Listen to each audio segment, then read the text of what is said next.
Hi, my name is Evan Davies, and I'm just an independent consultant. I'm not affiliated with any organization. I really admire the work that you're doing to help foster children, and you've said a number of times that the children's lives is most important. We had a murder a little while ago where 17 people, including many kids, were murdered in their schools. And how do you reconcile the children's lives are most important with the comments you've made to the media about it's naive and premature to talk about gun control, and that it's culture and not guns that is causing these horrible things? I'll tell you exactly how I reconcile that. First of all, a month ago in Kentucky, we had a very similar situation. Made a very concerted effort to make sure that we removed the media circus from the healing process. So within 24 to 48 hours, you're probably not even aware, most people aren't, that I had a 15-year-old come into a school in Kentucky last month and shoot 16 children at point-blank range, 2 of whom died. A set of twins were both shot and taken to a level 1 trauma center. They lived. This is very real to me. I've sat with these families. You also probably are not aware of the fact that I buried my oldest child.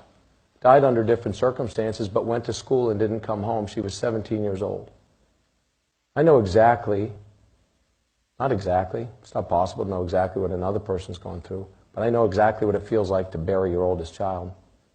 I know what the impact is on a family. I don't come at this with a sense of sympathy, but empathy. The point that I've made that's been largely misconstrued, I'll reaffirm with you and tell you exactly why it comes from, where it comes from. This idea, just as solving this issue is able to be solved with a single law or rule or change, is naive and delusional. And so we shouldn't allow ourselves to entertain naive and delusional thoughts. It is part of a broader construct, just as this issue is. And the point that I made, that I'll reiterate, is that if we think that a part of what we are seeing is not a cultural problem, we're kidding ourselves.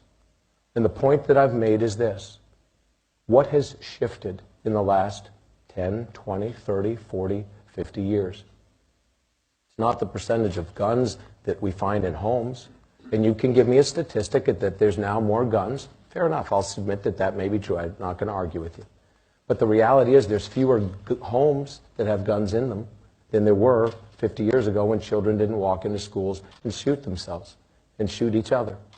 That's a fact. You can confirm that. But I'll tell you this. When I was a kid, kids brought guns to school.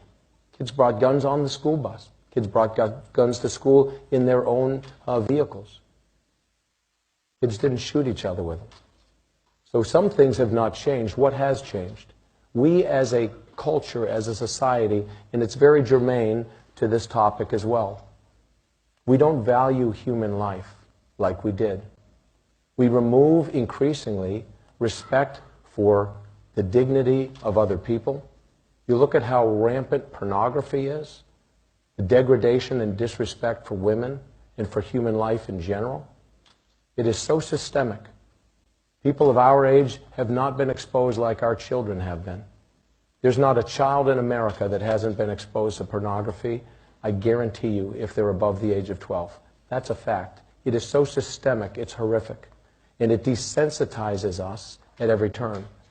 And so we're desensitized to the value and dignity of human life. We're desensitized through, and this is to the heart of what I said that you seem to take exception with, is that through violent video games, where literally you are encouraged, and you can roll your eyes all you want, man, but I will say this. You explain to me the value of a game that encourages somebody to go back and finish them off, where you get points for kill counts, and you slaughter people. We're desensitizing people to the value of life. And we see it through the lyrics and music, and we see it through television shows, and we see it through movies. We see it in the fact that the mores of this nation have changed. We see it through the fact that we increasingly want to remove any sense of moral authority from everything. I'll tell you again, we could have 1,000 sidebars, and you could agree or disagree as it relates to what I'm about to say. But in a nation where over the last 40 years, We've aborted 50-something million children. And we have multiple states with medically assisted suicide being provided by doctors. At both ends of the life spectrum, we're losing the value for life that we once historically had. You can say that's good, you can say it's bad, but it's a reality.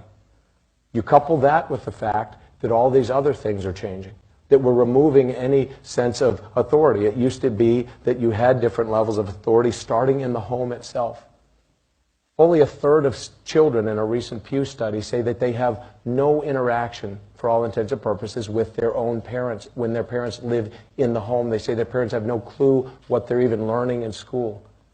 There was a study recently and an article that was derived from that and other studies. It was in the Atlantic. I encourage you to look it up, about the impact. And again, you can smirk and you can smile, but as somebody who's an independent consultant, I find it remarkable that you're so smug and you're so disregarding of my opinion, when in fact I'm just trying to have an honest dialogue with you, based on a fair question. But I will say this. Look at this article in the Atlantic. This article in the Atlantic talks about how young people are increasingly becoming suicidal and depressed because of the use of social media and the use of these personal devices and on-screen time. All these are part of a cultural issue. In this cultural issue, if we're not addressing it, we are kidding ourselves, because it also affects this issue we came here to talk about today, which is why these homes are broken, why so many children are finding themselves in government care, which is not the best solution. The government should not be raising our children, period. It just shouldn't.